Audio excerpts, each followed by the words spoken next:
That side, follow this side. And then close, get closer. Start. Today our topic is water purification. Water purification prevents us from diseases like typhoid, cholera, etc. Water purification cleans the water so that we can use for drinking. It makes the water clean. It is very important for our health. Drinking water should be colorless, clear, transparent, and harmless. It in towns and villages. Many people get their water supply from water works.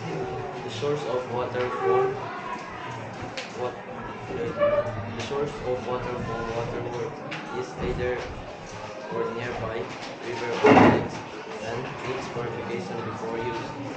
This is done by purification plant. Only that much.